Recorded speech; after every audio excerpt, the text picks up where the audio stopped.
ঘরে যার দাম নাই বাইরেও তিনি সম্মান পান না। হরহামেশা শোনা কথাই হতে চলেছে সত্যি। ঘর থেকে তাড়া খেয়ে ঘোড়া রেখে পালানো তাকেও আর কেউ রাখতে চাইছে না।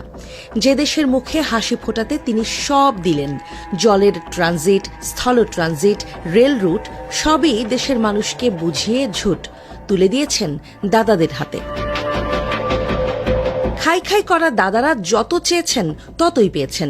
তাদের সেভেন সিস্টার্সে যাওয়ার সময় বাঁচাতে বর্ডার নিরাপত্তার কথা ভুলে সবই দেয়া হয়েছিল তাদেরই হাতে তুলে।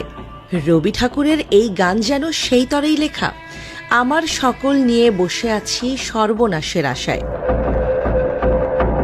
যাদের জন্য সর্বনাশকে তোয়াক্কা করলেন না তিনি, সব উজাড় করে দিলেন হাসি মুখে। তিস্তার পানি চাইলেন না, ফারাক্কা হিস্সা নিয়েও কোনো কথা তুললেন না। আদানির থেকে কিনলেন অন্যায্য দামে বিদ্যুৎ। সমুদ্র বন্দরেও যাদের করতে দিলেন অবাধ নোঙর, তারাই এখন মুখ ঘুরিয়ে নিয়েছে।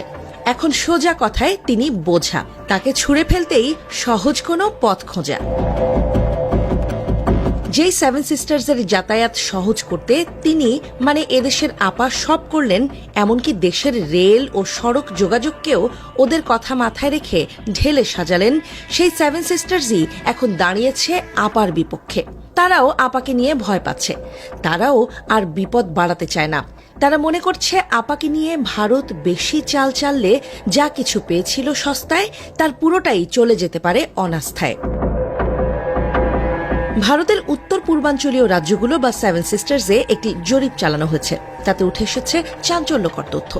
নরেন্দ্র মোদীর পরম মিত্র দেশ পলাতক শেখ হাসিনাকে রাখার বিপক্ষে অবস্থান নিয়েছেন তারা শেখ হাসিনাকে আশ্রয় দেওয়ার বিপক্ষে।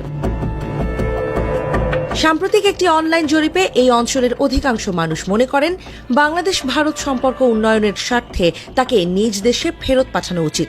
তবে ভারত সরকারের বর্তমান অবস্থান নিয়ে সৃষ্টি হয়েছে নানা প্রশ্ন।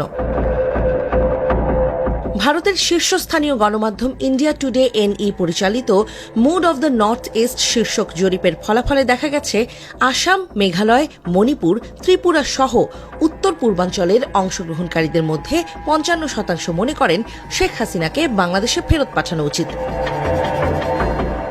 ভারতীয় গণমাধ্যমগুলোতেও সেই সাথে ভিন্ন সুর। ঘড়ির কাঁটার সাথে পাল্লা দিয়ে তারাও ভোল পাল্টাতে শুরু করেছে।